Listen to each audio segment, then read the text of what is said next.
Friends, ನಮ್ಮ ಯಶಸ್ವಿ ಫುಡ್ಗೆ ಸ್ವಾಗತ ಸುಸ್ವಾಗತ. ಇವತ್ತು ನಾನು ಮಾಡ್ತಾಯಿದ್ದೀನಿ ಚಿಕನ್ ಚಾಪ್ಸ್ ಹೇಗೆ ಮಾಡಬೇಕು ಅಂತ ಹೇಳ್ತೀನಿ. ಫಸ್ಟು ರೆಮಿಡಿ ಹೇಳ್ತೀನಿ, ನೋಡ್ಕೊಳ್ಳಿ. ಮೊದಲಿಗೆ ನಮಗೆ ಚಿಕನ್ ಬೇಕು. ಚಿಕನ್ನು 1 kg ತೊಗೊಂಡಿದ್ದೀನಿ. ಚಿಕನ್ 1 kg, ಕೊತ್ತಂಬರಿ ಸೊಪ್ಪು, ಎಣ್ಣೆ, ಈರುಳ್ಳಿ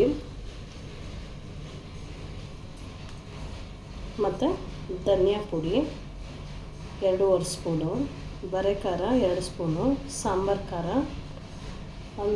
ನಾವು ಸಾಂಬಾರಿಗೆಲ್ಲ ಯೂಸ್ ಮಾಡ್ತೀವಿ ಆ ಖಾರದ ಪುಡಿ 2 ಸ್ಪೂನು, ಮತ್ತು ಮೆಣಸು ಪುಡಿ, ಆಮೇಲೆ ರುಚಿಗೆ ತಕ್ಕಷ್ಟು ಉಪ್ಪು. ಇದಿಷ್ಟು ನನ್ನ ಚಿಕನ್ ಚಾಪ್ಸ್ ಮಾಡೋಕ್ಕೆ ಮಾಡ್ಕೊಂಡಿರೋದು. ಇದನ್ನು ಯಾರು ಬೇಕಾದ್ರೂ ಮಾಡ್ಕೊಬೋದು, ಬ್ಯಾಚುಲರ್ಸ್ ಬೇಕಾದ್ರೂ ಮಾಡ್ಕೊಬೋದು, ಯಾರು ಬೇಕಾದ್ರೂ ಮಾಡ್ಕೊಬೋದು. ಓಕೆ, ಇವಾಗ ಮಾಡೋವಂಥ ವಿಧಾನ ತೋರಿಸ್ತೇನೆ. ಕುಕ್ಕರ್ ಇಟ್ಕೊಂಡಿದ್ದೀನಿ, ಒಲೆ ಅಂಟಿಸಿ. ಮೊದಲಿಗೆ ಎಣ್ಣೆ ಹಾಕ್ಕೊಳ್ತಾ ಇದ್ದೀನಿ ಫ್ರೆಂಡ್ಸ್. ಎಣ್ಣೆ 1/2 ಕಪ್ ಎಣ್ಣೆ ಹಾಕಿದ್ದೀನಿ. ನಂತರ ಈರುಳ್ಳಿ ಹಾಕ್ಕೊಳ್ತಾ ಇದ್ದೀನಿ ಫ್ರೆಂಡ್ಸ್.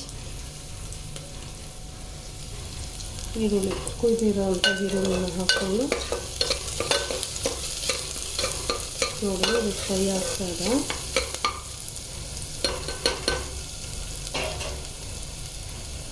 ಫ್ರೈ ಆಗಿದ ತಕ್ಷಣ ಕೊತ್ತಂಬರಿ ಸೊಪ್ಪು,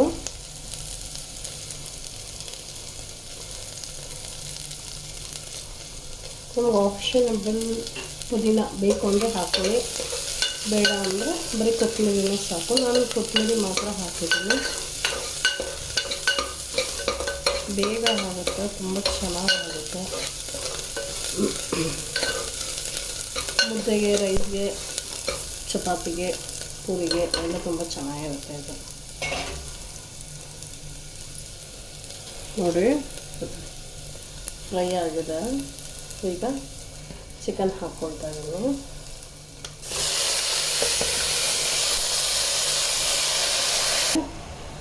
ರುಚಿಗೆ ತಕ್ಕಷ್ಟು ಉಪ್ಪು ಹಾಕ್ಕೊಳ್ತಾ ಇದ್ದೀನಿ.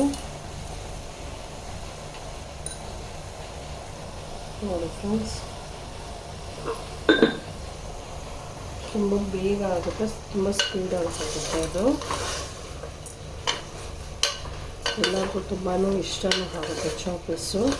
ಡ್ರೈ ಬೇಕು ಅಂದರೆ ಡ್ರೈ ಮಾಡ್ಕೊಳ್ಬೋದು ಇದನ್ನು, ಇಲ್ಲಾಂದರೆ ಗ್ರೇವಿ ಥರ ಬೇಕು ಅಂದರೆ ಡ್ರೈ ಗ್ರೇವಿ ಥರನೂ ಮಾಡ್ಕೊಳ್ಬೋದು. ಡ್ರೈ ಮಾಡಿಕೊಂಡ್ರೆ ರಸಮ್ಗೆ ಎಲ್ಲ ಯೂಸ್. ನಾನು ತೆಗೆದಿಟ್ಟಿರುವಂಥ ಖಾರದ ಪುಡಿ ಎಲ್ಲ ಹಾಕ್ಕೊಳ್ತಾ ಇದ್ದೀನಿ.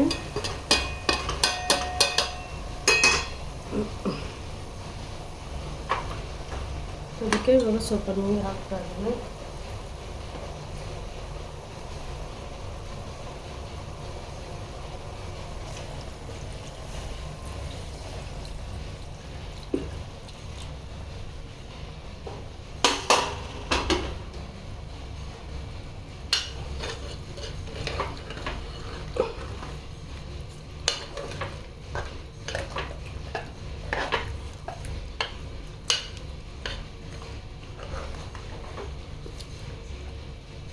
ಇವಾಗ ತಿರುಗ್ತಾ ಇದ್ದೀನಿ. ನೋಡಿ ಫ್ರೆಂಡ್ಸ್, ಇನ್ನೊಂದು ಸ್ವಲ್ಪ ನೀರು ಹಾಕ್ಕೋಬೇಕು. ನಾನು ಗ್ರೇವಿ ಥರ ಮಾಡ್ತಾಯಿದ್ದೀನಿ. ಆ್ಯಕ್ಚುಲಿ ತುಂಬ ಚೆನ್ನಾಗಿರುತ್ತೆ ಫ್ರೆಂಡ್ಸ್.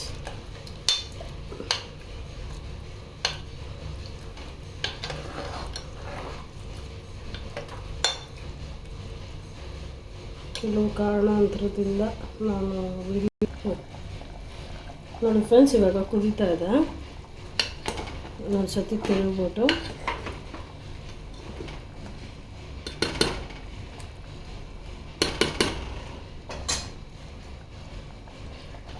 ನೋಡಿ ಫ್ರೆಂಡ್ಸ್, ಇವಾಗ ಇದು ಕುದೀತಾ ಇದೆ. ನಂತರ ಇವಾಗ ಬಾಯಿ ಹಾಕ್ತಾ ಇದ್ದೀನಿ. 2 ವಿಷಲ್ ಆದರೆ ಸಾಕು ಫ್ರೆಂಡ್ಸ್, ಜಾಸ್ತಿ ಬೇಡ. 2 ವಿಷಲ್ ಹಾಕ್ತಾ ತೆಗೆದುಬಿಡೋಣ. ಮೊದಲನೇ ವಿಷಲ್ ಹೊಡಿತಾ ಇದೆ, 2ನೇ ವಿಷಲ್ ಹೊಡಿತಾ ಇರುತ್ತೆ. ಸೊ ಆಫ್ ಮಾಡ್ತಾ ಇದ್ದೀನಿ ಅದನ್ನು. ನೋಡಿ ಫ್ರೆಂಡ್ಸ್, ರೆಡಿಯಾಗಿದೆ. ಈಗ ಇದನ್ನು ನಾನು ಬೌಲ್ಗೆ ಹಾಕ್ತಾ ಇದ್ದೀನಿ.